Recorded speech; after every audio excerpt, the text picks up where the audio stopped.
Astute football administrator and former sports journalist Kurt Okraku has been elected president of the Ghana Football Association. He secured 93 votes in the third round to emerge winner.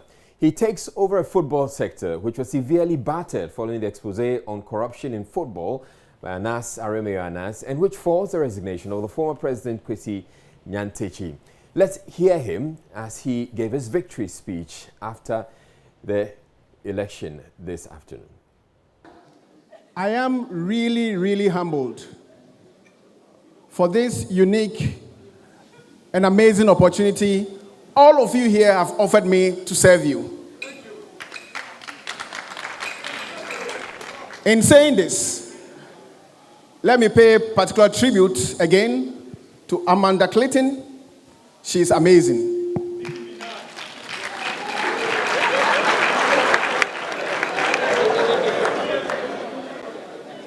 Let me pay maximum respect to my senior brother, Fred Papo, aka Papse.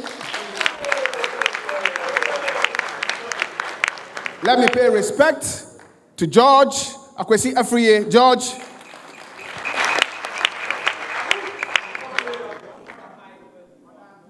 To my own brother, where is he? Nanaya Aponsa, a salute.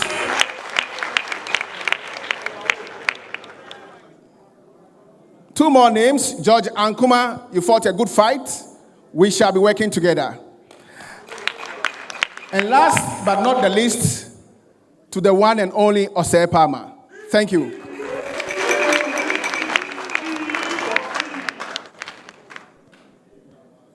I am really humbled again for this amazing opportunity to serve Ghana football.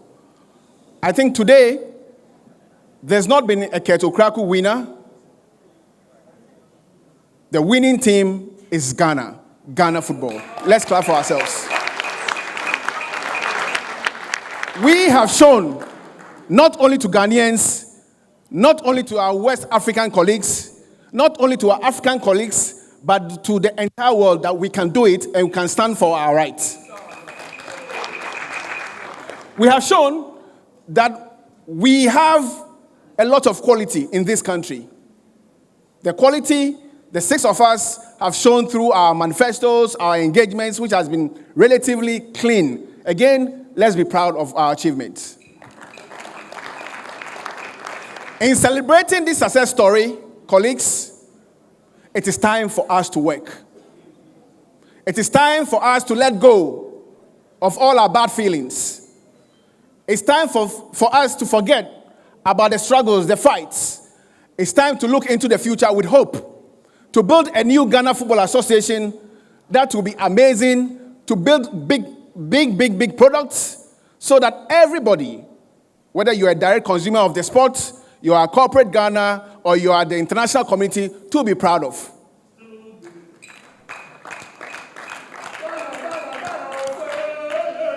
Again, it is that time that I will say to all of us, let's stay together. Football is a team sport. Kurt Okraku cannot do it alone. My campaign team cannot do it alone. I salute Alhaji Jones Abu Alhassan and the entire campaign team. You've been amazing. It is time for us to ignite passion and to create wealth for everybody. Our players, our staff, our groundsmen, our clubs, the female teams, the coast teams, everybody, amateur football across board. This is our time. In celebrating this success, let us all think at all times that it's Ghana first. We will celebrate this victory today. Tomorrow, work begins.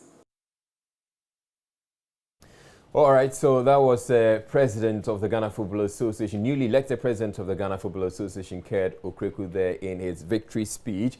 Now, many Ghanaians wouldn't know who Kurt Okraku is, but he's very well known in the football circles. Now, Gary R. Smith, our football man, he knows a whole lot more about him, and he will be telling us about him. But I'm also joined in the studio by Nana Ajimang, who is also very much into football, and we'll be analyzing what has been happening today. We're also going to hear from the public. But let's start with Gary telling us who Kurt Okraku is. Gary. Kurt is a football administrator. He is formerly a journalist. His first career was that he was a journalist, and then he entered football administration as a communication and marketing professional. And then now, of course, he is a club owner. However, though, let's have a look at what these profiles have in detail.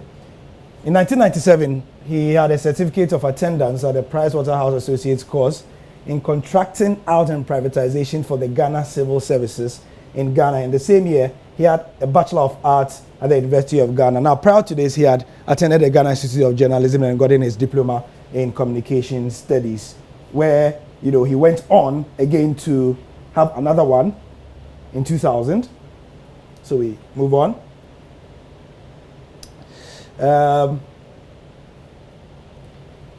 2001, he had an advanced certificate in marketing at the Wood Colleges in London, and then he had a first aid course for the first aider in Manchester.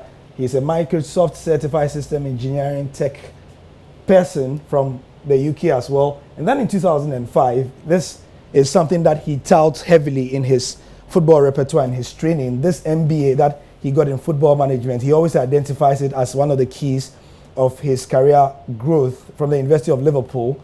And then he says that in order to maximize his knowledge of football management, he needed to know the customer service angle of how to serve people with football management skills. And so he went for a hospitality and tourism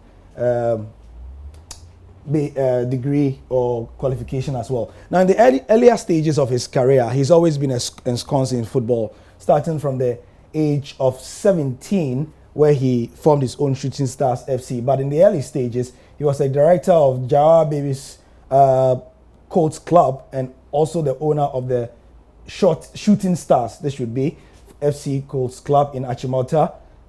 He formed this when he was 17 years. And between 96 and 99, he was a journalist and a presenter with Radio Universe. And he was also with Groove FM, it must be said. He was a sports presenter with Groove FM.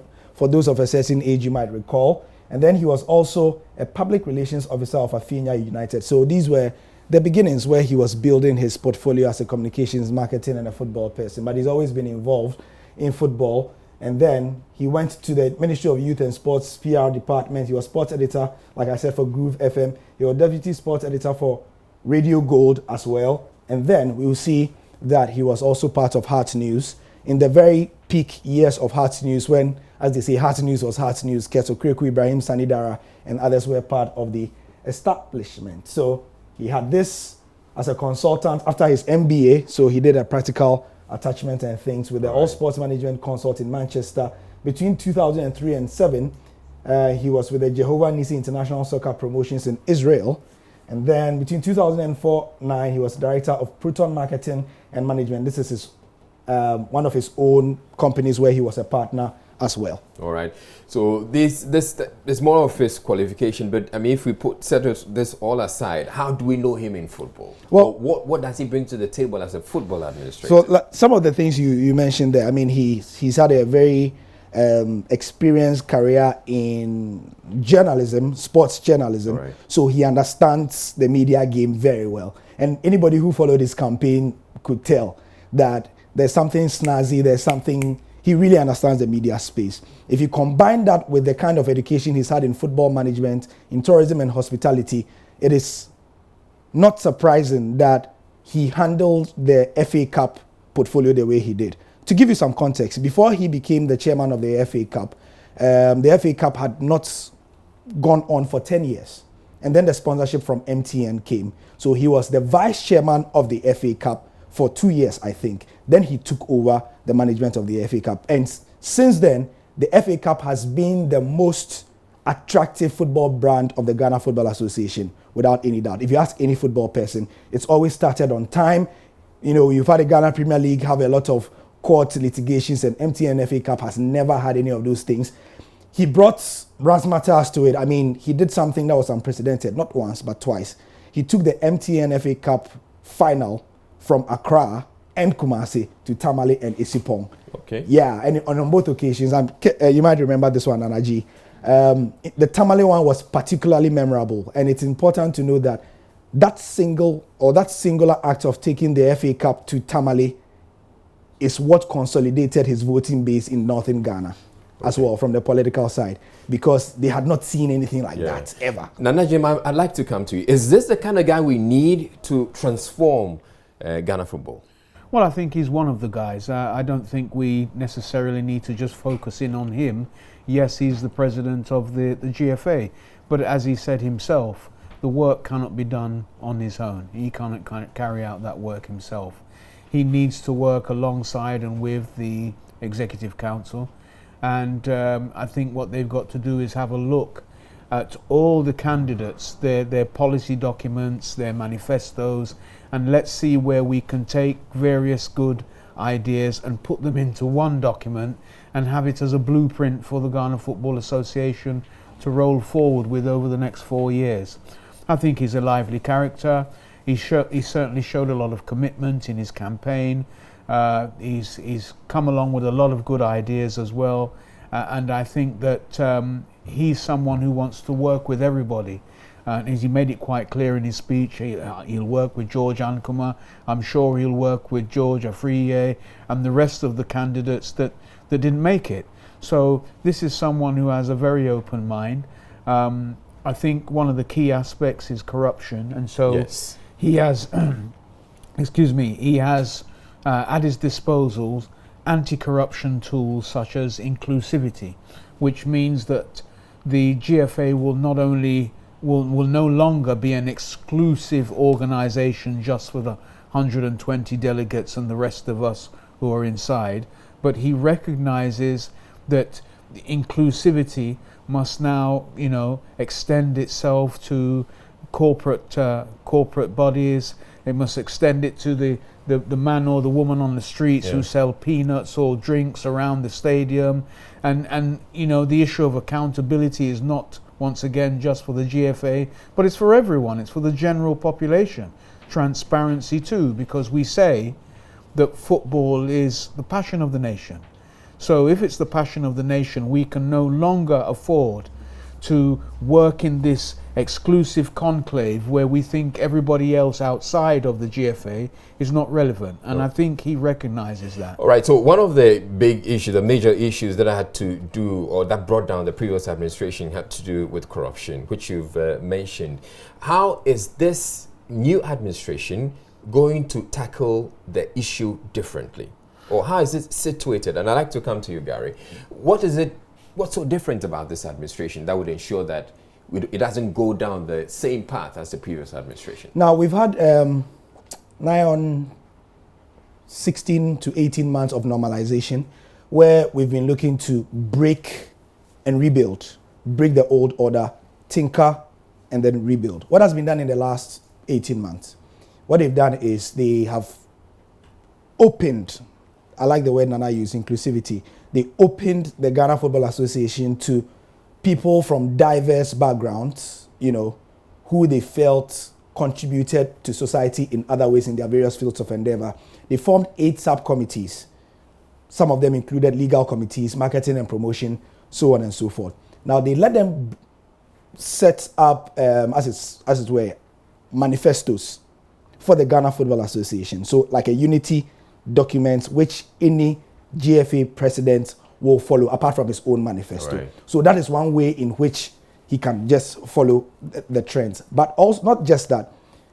In the new GFA, part of the consulting and the recommendations that were made by some of these committees were that they stopped what they call the executive committee and formed what they now call the executive council. Now, the gesture of inclusivity and openness has led to what happened yesterday. If you recall in our news bulletins, we did say that there's an executive council of 11 people who have been appointed. Now, if you look at the caliber and quality of the people in there, I mean, Nanaji will tell you, there are some really, really crack brains in there. Right. Dr. Tony Obeng, whose management experience in, whatever it is very well known. Key also is that he understands football. Randy Abe is there. You've got Fred Achi, right, who is on CAF WAFU duty. He's a communications professional, the CEO of Ashgold, and several others. If you look at the brains, they are not people who can be pushed around easily. One of the problems of the Nyan Teacher administration, especially in the latter years, was that most of the people became yes men because they became subservient. And it doesn't look like that's going to happen now. But you don't also see a situation where these people can come together and collude and do whatever they want. So that is why we are talking about structures and checks and balances. Hopefully, the new GFA amendments that have been made to the previous ones will be promoting more checks and balances. Right. And we can only hope. As human as they are, of course, they can sit in one room and 11 people can decide to take football down the drain. But here's hoping that the diversity of their opinions, the fact that they don't even agree politically, will give us a situation where, as they like to say, iron sharpeneth iron. Yeah. And then in the end, we... All right, I know the two of you are very experienced when it comes to football, but we'll also have to take the conversation to the people out there on the street to get to hear from them what their reactions are to what has been happening the whole of today and what they feel these people, the new president and his men, should do to revive Ghana football. Let's hear from some of them. The people being elected, I think, if you check their records, they have a good background. Pertaining to football, they have a very good background. So I just believe they can deliver. That's all. What do you expect them to do? I expect them to pay more. They should emphasize more on our infrastructure when it comes to the game. Yeah, they should emphasize more on the infrastructure just to attract investors and all that. Yeah. Okay, so I expect that a lot of changes be made because the old team there were a lot of troubles, but with the new team I expect a lot because I feel there should be less corruption and also they should pay more attention to the ladies as well, the ladies football, because they can also make a lot of impact out there.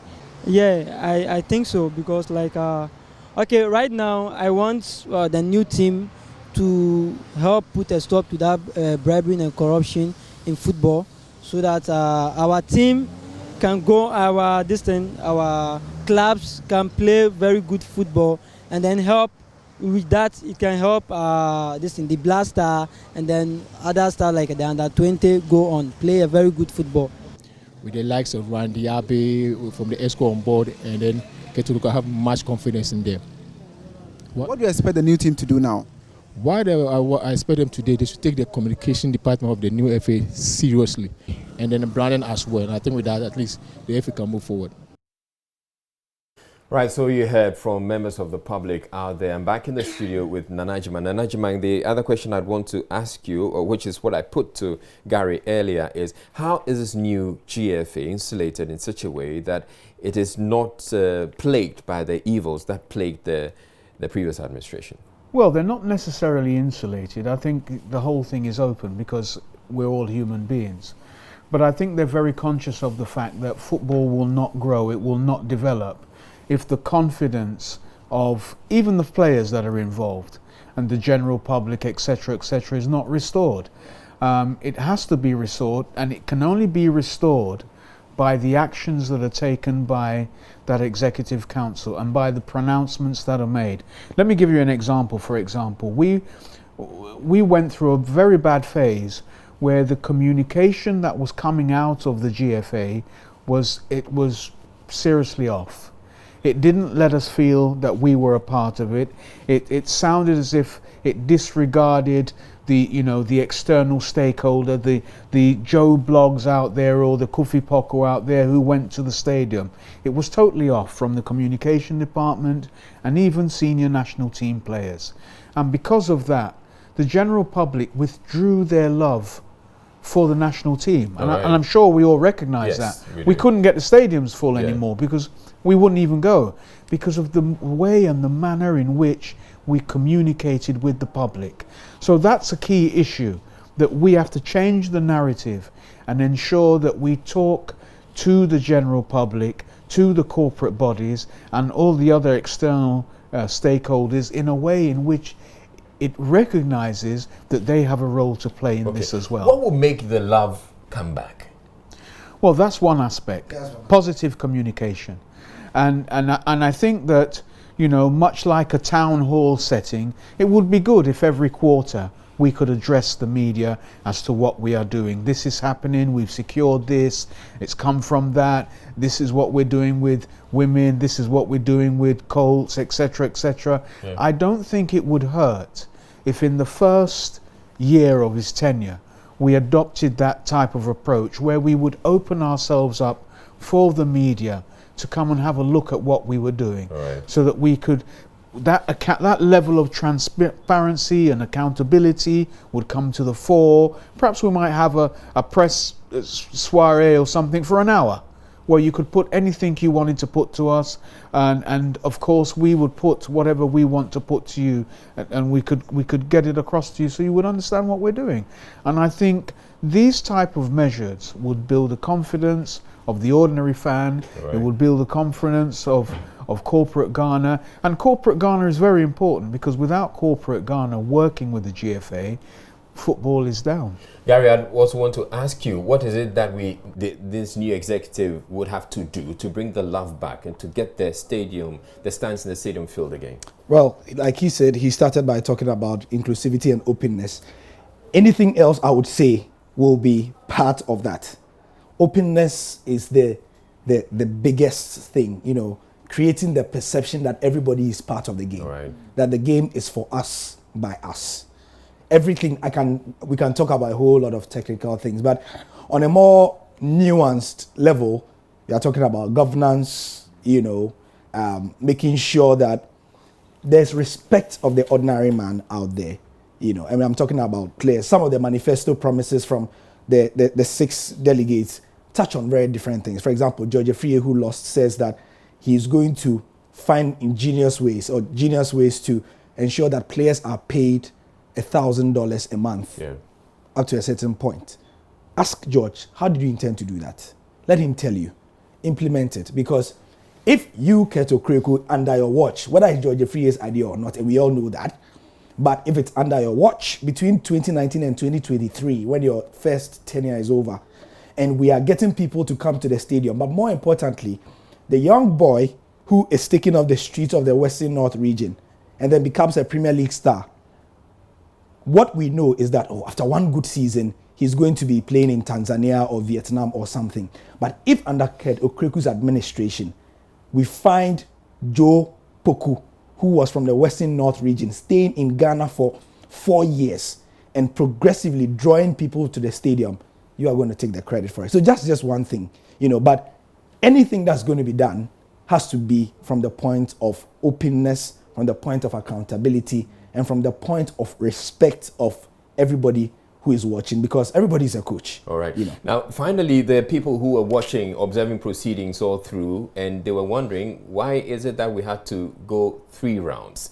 So I'd like you to explain to us, Gary. All right. So as with any election, the rules of the game were set by the election committee. And what they told us was that you would become GFA president. It was not first past the post. All right. Okay. It was, you needed 50% plus 1. Oh no, 50% or more. All right. You needed 50% or more. It's different from 50% plus 1. So you needed that. Now, they went into the first round. Kurt Okraku got himself 44 votes. George Afriyie got 40. That did not represent the 50 plus 1 for any of the candidates. Okay. Now, according to the rules as well, once they had tabulated the 6 candidate votes, whoever was the last person was going to drop out. So then, Amanda dropped out because she had 0. But the other thing was that George and Kuma Mensah also had 0, which means that he and Amanda both dropped out. Yeah. So then we needed 4 people. Now, we're just about to go for the second round with the 4 candidates. That's George Afriyie, Kurt Okraku, Nana Amposa, and Fred Papo. When Fred Papo mounted the stage and said he was not interested in going again, which is why we had 3 people on the ballot box in the second round. The second round as well, Kurt had himself 59 votes. George Friye, so he improved by 11 votes. George Friye had 43 votes, improving by only 3. Nana Amponsa dropped from 27 to 16 votes. All right. And they had to go to the third one, and then that's at that point, after the second round, Yeah. George Friye indicated that he was conceding. I mean, he didn't want to continue. Yes, any and further. the mathematics of that were simple. Kurt's 59 votes translated to 49.6%. Theoretically, he needed just about 2 or 3 votes. I mean, so at the point where he said he had conceded, he knew everybody felt that he would have been given a thrashing. We should have just given the declared Kurt Okraku. So why did we have to go into a third round? Okay. Procedurally, you need, the rules of the game state that you need to get 50 plus 1. All right. So even if everybody has conceded, you need to get a 50 plus 1, which is why we all knew that he would win, but we needed to get it done. And then in the end, he got what, 93.6% Right. of the votes when he was the only person on the ballot sheet in the third round. Okay, so I'll come to you, Gary, to tell us what we should expect of Kurt Okraku, because you have been doing some analysis on him. But I want to ask you, Nana Jimenez, should we be excited? Yeah, why not? Why not? We should be excited. Yeah, let's be excited. Let's be excited. For now. Let's be excited. Let's be excited. I mean. All right. So you tell us what to expect of Kurt Okraku. So Kurt has been asking us to be excited for the past 2 or 3 months. And what you see here are the manifesto highlights of his own document. I have my own analysis, but that's for another day. So what we did for all the candidates is that we took their top 8 manifesto highlights. And Kurt Okraku's first thing was that he's going to build his administration over the next 4 years on 4 key pillars: transparency, accountability, and an annual audit. He says that he's going to respect gender and equity, so he's going to be inclusive. He's going to follow good corporate governance, professionalism, innovation, and investment. And then the second thing was that excited some of the delegates, we understand, was that he was going to find a way to supply 50 footballs and 30 pairs of football boots to all Premier League clubs every year. Okay. The Ghana Premier League is slated to be starting in the next 3 weeks or so. So the people will be like, where are the boots and the where my boots are? Where my boots are? All right. And he also says that this is key. He's going to register for free up to 30 players per Premier League club onto the National Health Insurance Scheme. Okay. That is a game-changing situation if he can achieve it, And mind you, we are going to have 18 Premier League clubs now. So how he does it, if he does it, he's going to be on his way to a second term pretty quickly. 3, he says he's going to allow referees to officiate from juvenile competitions to serve as assessments for promotion. This is a lot of English, but in simple terms, what he's going to do is that from the secondary school level to the university level, he's going to allow people in secondary schools and universities who want to take part in refereeing to start at a junior level, so that by the time they get enough experience and get to the Premier League, they would have been they'll be matured enough, they would have enough capacity as well. He also says he's going to introduce a referee reward scheme per week or per month per year to motivate referees, and also in a bid to stop them from taking bribes. Like a lot. Yeah.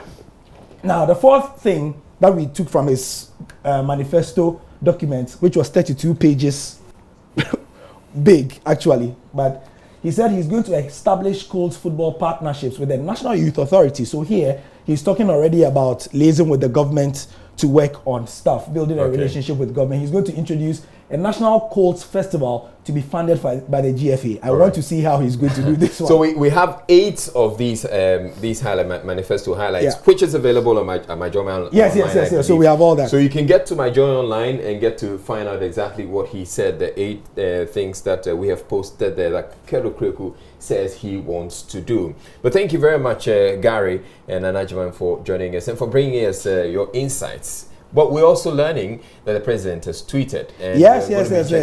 Apparently, there's been a number of congratulatory messages, and we're going to be reading some of them, sharing some of them with you, our viewers. So let's get online now and get to see the tweets that we have. Now we have this one, which is coming from the president. I extend warm congratulations to Mr. Kurt E.S. Okraku on his election as the 24th president of the Ghana Football Association. He has earned the confidence and trust of the football fraternity, and his victory is well deserved. And this tweet was put out at 10. No. It can be this probably wherever he tweeted from. Yeah. It could be where he tweeted from. Okay, so it's one of two. All right, so we will share more of that with you on Joy News when we bring you Joy News Interactive later on. But it's been Gary Al Smith and Nana Ajay. A quick one. All right, Gary. Before I go, I mean, people have always wondered what the power play has been like. You know, what the behind the scenes has been. This morning, you know that Wilfred Osei, aka Palmer, had his case at the Court of Arbitration for Sport because he did not agree that he had been taken out. Yeah. This morning, the Court of Arbitration for Sport put out a notice that his request to injunct or stop the GFA elections was going to be quashed. So it was not going to be, which meant that all the supporters of Palmer suddenly, theoretically, didn't know where to vote. Okay. Now, we are told that there was a meeting between Kurt Okraku and Palmer and the former GFA president, Kwesi Nyantakyi, who was the power broker. Mr. Nyantakyi has loomed large, and what we can learn from this is that he's still the most powerful person in really? Ghana football. Yes, today he was at the GFA elections grounds. He was? Yes. Oh, you saw him? He was there, but outside. He was not inside the premises, but he was there. After the first round of votes, when Kurt Okraku had 44 and George Efie had 40, Kurt Okraku went out and met Mr. Nyantakyi, and after that he got 59 votes. And that, so you can make of it what you will as well. Wow. All right, thank you very much, Gary and Nana Jiman, for bringing us all of that. But that's it for the first half of the bulletin, which is dwelt mainly on football, because yes, Kurt Okraku has been elected the new president of the Ghana Football Association, and we have to talk about that. We're taking a break.